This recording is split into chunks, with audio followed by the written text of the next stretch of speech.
Assalamualaikum warahmatullahi wabarakatuh. Perkenalkan, nama saya Salim Mistapia, NIM ABB 118004. Pada kesempatan kali ini saya akan membuat video untuk mereview jurnal pada kesempatan kali ini untuk memenuhi tugas UAS mata kuliah metodologi penelitian. Baik, langsung saja untuk review jurnal yang pertama, itu jurnal dengan judul Dampak Sektor Pertambangan Terhadap Perekonomian Wilayah Kabupaten Luwu Timur. Ditulis oleh Wahyu Hidayat, Ernan Rustiadi, dan juga Heriadi. Direview oleh saya sendiri. Baik, untuk isi dari jurnal ini itu menjelaskan tentang dampak sektor pertambangan terhadap perekonomian di masyarakat sekitar. Baik, sektor pertambangan merupakan salah satu sektor penting dalam perekonomian Indonesia.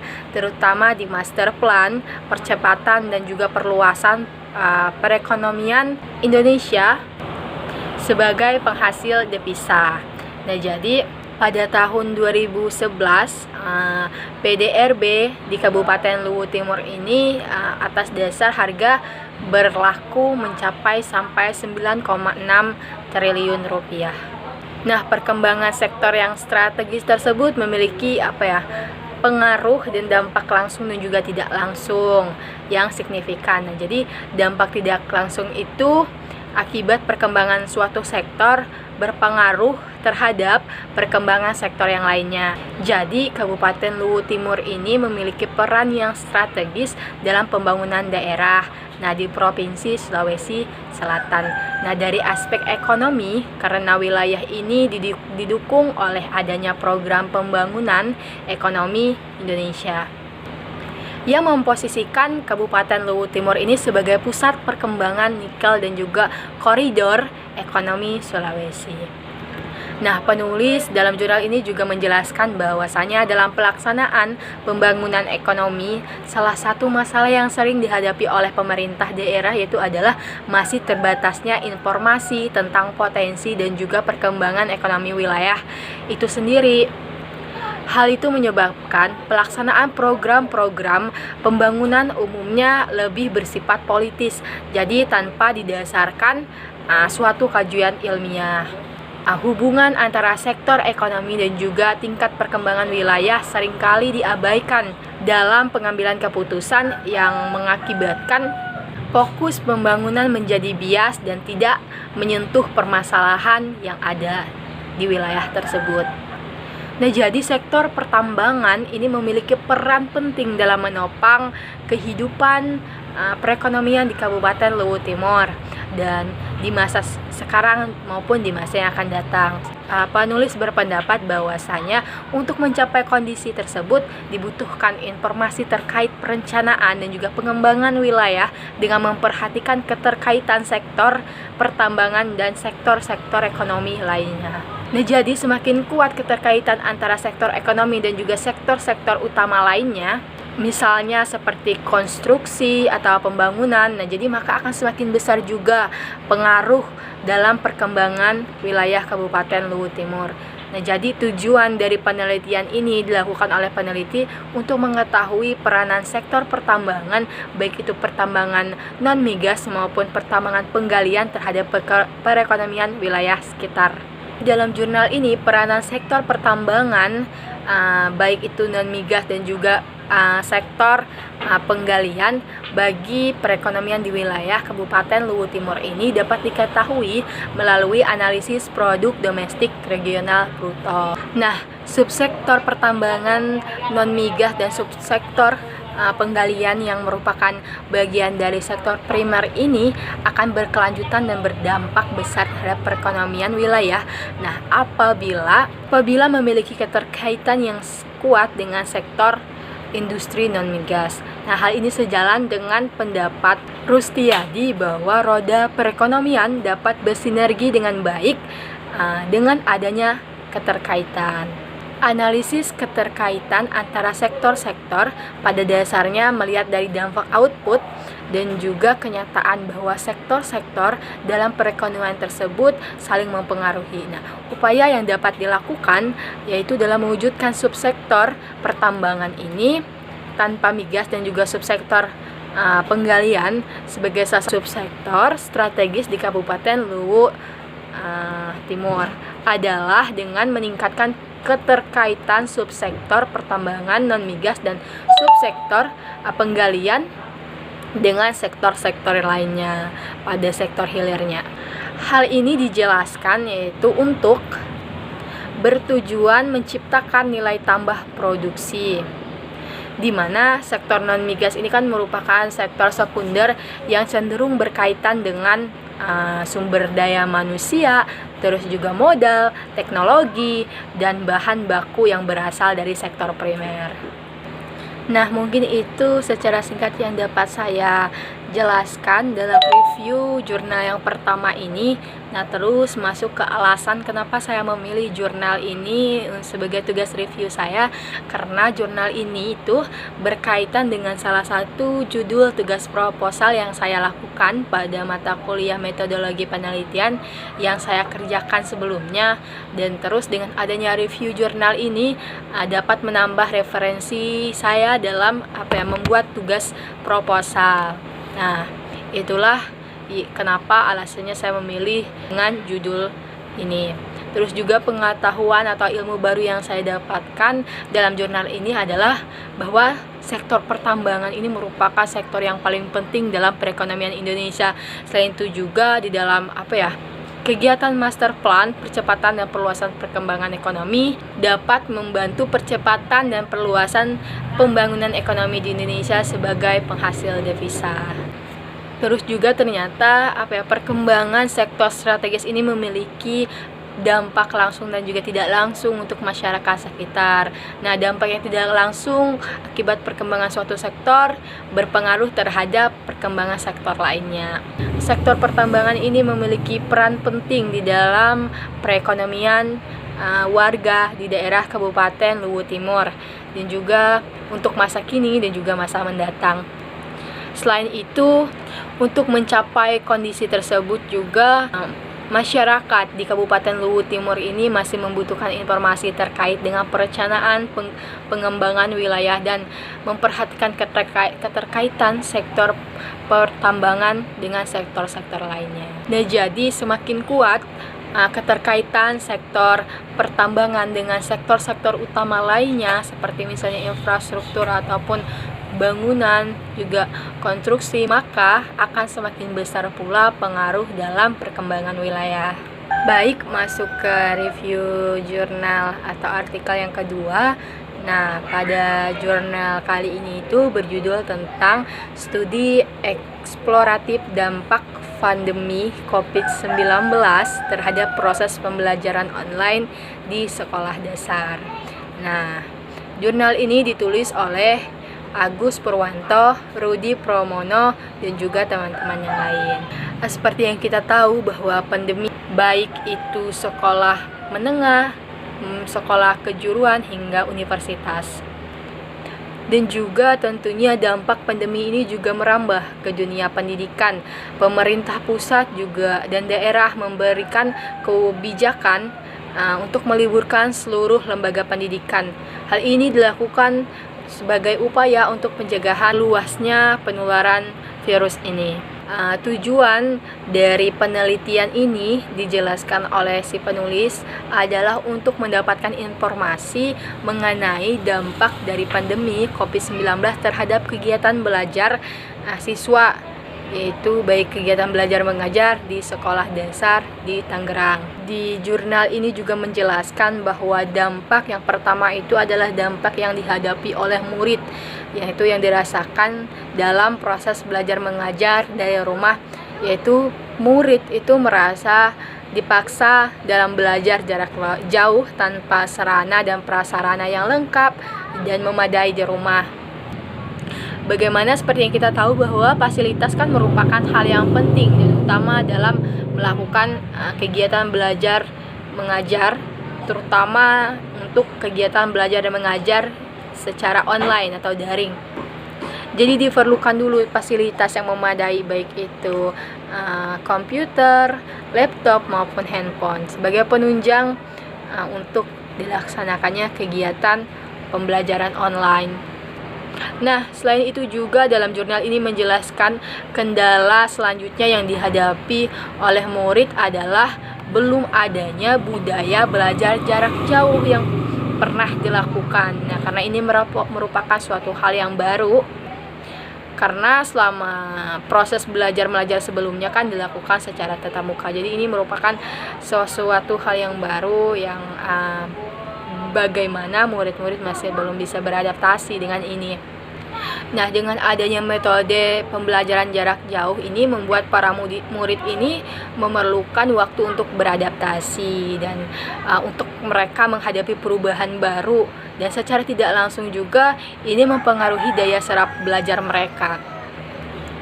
Nah, dengan adanya dampak dari pandemi ini memaksa siswa harus menggunakan teknologi, sehingga suka atau tidak suka, mau atau tidak mau, siswa harus belajar dan siap untuk memulai belajar dari jarak jauh dengan menggunakan teknologi. Dan dengan demikian juga dukungan dan juga kerjasama dari orang tua siswa sangat dibutuhkan untuk keberhasilan pembelajaran ini.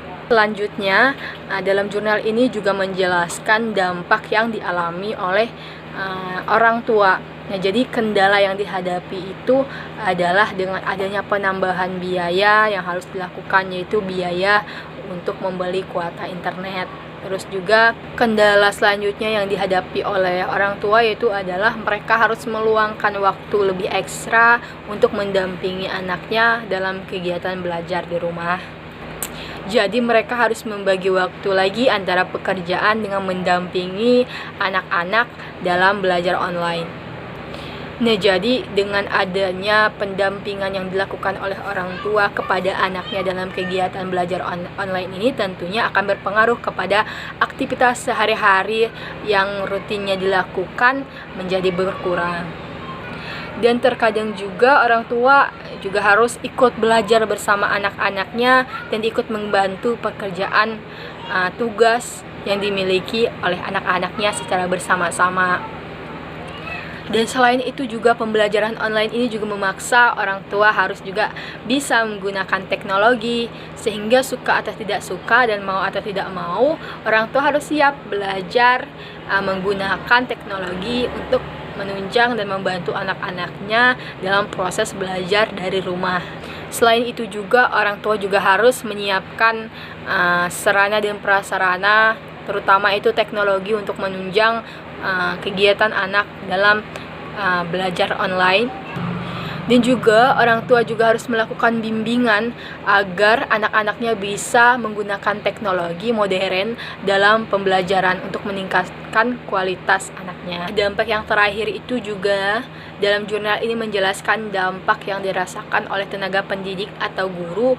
Nah, jadi tidak semua guru biasanya mahir dalam menggunakan teknologi, internet maupun media sosial sebagai sarana pembelajaran. Nah, jadi guru-guru juga harus beradaptasi dengan ini, harus belajar teknologi juga, mau tidak mau, suka atau tidak suka, guru harus bisa mengaplikasikan menggunakan teknologi untuk membantu dalam kegiatan belajar online. Banyak dari guru senior itu juga masih belum bisa melakukan penggunaan perangkat atau fasilitas penunjang dalam kegiatan belajar online, sehingga perlu dilakukan pendampingan dan juga pelatihan terlebih dahulu kepada guru-guru tersebut.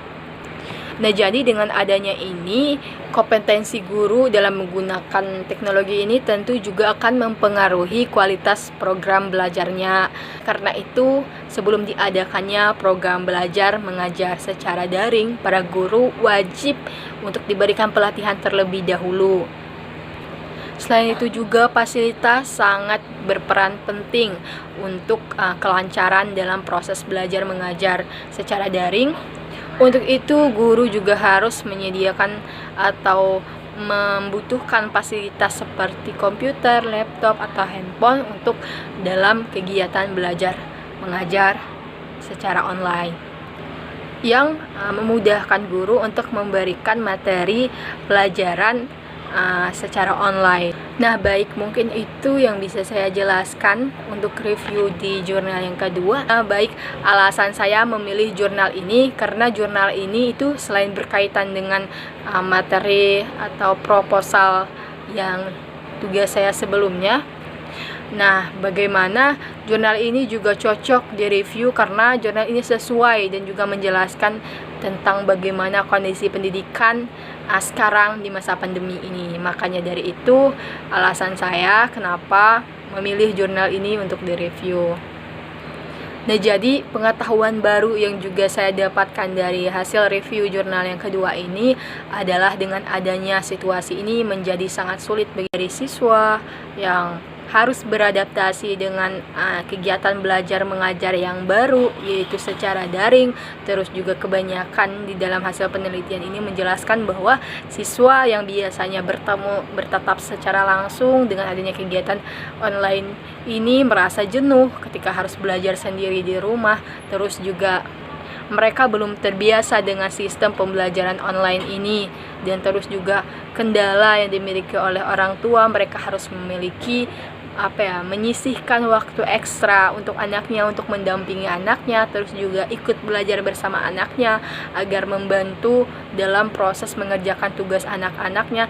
Dan terlepas dari itu juga tenaga pendidik juga memiliki kendala yang harus mereka hadapi. Bagaimana suka atau tidak suka, mau ataupun tidak mau, mereka harus bisa menggunakan teknologi, mengaplikasikannya, terus juga agar proses belajar mengajar, pemberian tugas bisa dilakukan secara online. Selain itu juga guru juga harus memikirkan dan menyisihkan biaya tambahan untuk kuota internet di dalam kegiatan belajar mengajar online ini. Baik, masuk ke review yang ketiga. Pada kesempatan kali ini itu jurnalnya berjudul tentang peran aktif wanita dalam meningkatkan pendapatan rumah tangga miskin, studi kasus pada wanita pemecah batu di Puncangan, Kecamatan Tugu, Trenggalek. Nah, jadi jurnal ini ditulis oleh Sugeng Haryanto. Adapun isi dari jurnal ini yaitu tentang fenomena yang menarik pada kehidupan rumah tangga miskin dalam mempertahankan kehidupannya di tingkat kehidupan yang layak. Yaitu yang pertama itu dari sisi pengeluaran, melakukan penghematan dan pengeluaran dirasakan dapat ditunda. Terus juga pengeluaran yang berkaitan dengan transportasi dapat sedapat mungkin itu dihindari atau dikurangi. Nah, semua upaya ini dilakukan untuk tetap dapat mempertahankan tingkat kesejahteraan dan untuk kehidupan yang layak. Mereka tidak sempat menganggur dan mereka bersedia melakukan pekerjaan apapun itu, terutama sektor informal yang tidak membutuhkan keahlian khusus ataupun tertentu yang mudah dilakukan, luas, dan juga tidak membutuhkan modal yang besar. Jadi mereka bersedia melakukan hal tersebut. Terus juga berkaitan dengan pengerahan sumber daya ekonomi yang dimiliki oleh rumah tangga miskin ini, maka telah menuntut juga seorang wanita di dalam rumah tangga ini untuk membantu suaminya menopang ketahanan ekonomi keluarga. Nah, dengan kondisi yang demikian merupakan dorongan yang besar bagi wanita untuk bekerja di luar rumah. Nah, dalam beberapa tahun terakhir, di jurnal ini menjelaskan bahwa keterlibatan wanita pada sektor publik menunjukkan angka yang terus meningkat. Terus juga hal ini menunjukkan bahwa motivasi wanita untuk bekerja di sektor publik ini semakin tinggi. Wanita pada rumah tangga yang miskin rata-rata mempunyai pendidikan yang rendah, sehingga ini yang melatar belakangi mereka untuk melakukan pekerjaan apa saja yang dapat membantu perekonomian rumah tangga mereka. Nah, pada jurnal ini contohnya di daerah Puncangnak, Kecamatan Tugu, Trenggalek, banyak dijumpai seorang wanita yang sudah berkeluarga bekerja sebagai pemecah batu, selain juga sebagai petani. Pekerjaan sebagai pemecah batu ini menjadi dominan di kabupaten ini karena keterampilan yang dimiliki sangat terbatas dan pendidikan yang mereka miliki juga rata-rata rendah. Nah, jadi informasi dalam jurnal ini, usia para wanita pemecah batu ini sekitar di atas 25 tahun, bahkan ada yang usianya lanjut juga di atas 60 tahun untuk melakukan pekerjaan ini. Nah, dari pekerjaan yang mereka lakukan, di mana pekerjaan ini itu relatif tidak mengandalkan keterampilan khusus dan sering juga orang menganggap merupakan pekerjaan yang kasar dan juga berat. Maka pendidikan para wanita ini rata-rata rendah dan bahkan tidak pernah mengenyam dunia pendidikan formal. Hampir 97% hanya maksimum berpendidikan SD. Nah, jadi kontribusi pendapatan pekerja wanita sebagai pemecah batu ini terhadap pendapatan keluarga. Nah, pendapatan keluarga terdiri dari pendapatan yang diperoleh oleh suaminya, terus yang bekerja, tambah juga dengan pendapatan oleh seorang istrinya yang bekerja. Nah, pendapatan ini dihitung biasanya dalam selama 1 minggu. Nah, dilihat dari pendapatan yang diperoleh istri yang bekerja sebagai pemecah batu, ini menunjukkan relatif cukup tinggi jika dalam ukuran di desa. Nah, hal ini mengingat pekerjaan tersebut juga berada di dekat rumah, jadi sehingga seorang istri itu tidak harus meninggalkan pekerjaan rumahnya. Jadi luar biasa sekali, mereka tetap melakukan pekerjaan rumah. Setelah mereka menyelesaikan kewajibannya sebagai seorang istri, mereka juga harus bekerja di luar rumah untuk membantu suami menopang perekonomian kehidupan rumah tangga mereka. Nah, jadi penggunaan pendapatan yang diperoleh oleh pekerja wanita pemecah batu di kabupaten ini itu dan juga pendapatan yang diterima oleh suami itu sebenarnya tidak ada pemisahan. Nah, jadi di mana pendapatan suami selalu diberikan kepada istri, sedangkan dan pendapatan yang mereka peroleh anggap saja sebagai pendapatan keluarga. Jadi istri tidak menggunakan pendapatan itu untuk kepentingan pribadinya, tetapi juga untuk memenuhi keperluan keluarga mereka, sehingga penggunaan pendapatan juga merupakan penggunaan untuk belanja kebutuhan keluarga. Nah, mungkin itu yang bisa saya jelaskan secara singkat tentang isi jurnal review yang ketiga. Di alasan saya memilih jurnal ini itu karena bahasan jurnal ini itu sangat menarik bagi saya, sehingga saya juga mengambil jurnal ini itu sebagai tugas review saya di tugas UAS metodologi penelitian, karena fenomena ini juga sering dijumpai di wilayah lingkungan saya sendiri. Nah, jadi yang bagaimana seorang wanita itu juga berperan dan membantu suaminya untuk memenuhi kebutuhan rumah tangga mereka. Nah, terus ilmu baru yang saya dapatkan di review yang ketiga ini yaitu adalah bahwa peranan wanita atau perempuan di dalam rumah tangga itu sangat luar biasa. Bagaimana mereka juga berusaha untuk tetap dapat mempertahankan tingkat kesejahteraan untuk kehidupan yang layak, terutama dalam membantu suaminya bekerja. Nah, terus juga pendapatan rumah tangga miskin ini juga ternyata memaksa mereka untuk melakukan kegiatan yang optimal, yaitu dalam pengerahan sumber daya ekonomi yang mereka miliki. Upaya ini tentunya dilakukan oleh mereka untuk tetap dapat mempertahankan tingkat kesejahteraan dan juga kehidupan yang layak.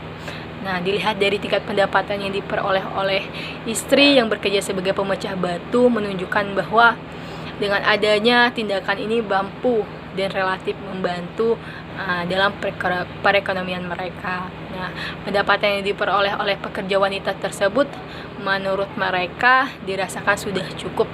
Kontribusi pendapatan pekerja wanita terhadap pendapatan suami juga cukup signifikan. Nah, jadi mungkin itu yang bisa saya jelaskan untuk video pada kali ini, review 3 jurnal dengan judul yang berbeda-beda. Saya memohon maaf apabila ada kekurangan dan kesalahan. Nah, yang terakhir, pada kesempatan kali ini saya juga ingin berterima kasih kepada diri saya sendiri untuk tahun 2020, tahun 2020 yang sudah saya lalui, bagaimana saya sudah melakukan, berusaha dan berupaya, terutama di bangku perkuliahan. Saya sudah melakukan sebisa saya. Saya ingin berterima kasih kepada diri saya sendiri, terus juga memotivasi diri saya sendiri untuk tetap semangat menjalani kegiatan pendidikan yang saya tempuh. Terus juga harapan dan juga goals di tahun 2021 ini, pertama harapannya semoga kita semua selalu sehat dan juga selalu menjaga kesehatan, terus juga pandemi ini segera berakhir, kita bisa bertemu dan bertatap muka, terus juga datang ke bangku perkuliahan atau pendidikan secara langsung gitu loh, dapat melakukan kegiatan secara normal. Terus goalsnya di tahun 2021 ini, 2021, bahwa saya ingin lebih fokus lagi dalam pendidikan, terutama di perkuliahan, terus juga ingin serius dalam belajar, karena ini merupakan semester ke-6 bagi saya, yaitu intinya goal saya pada tahun 2021 ini adalah supaya saya belajar lebih baik, juga bisa lulus tepat waktu. Terima kasih. Wassalamualaikum warahmatullahi wabarakatuh.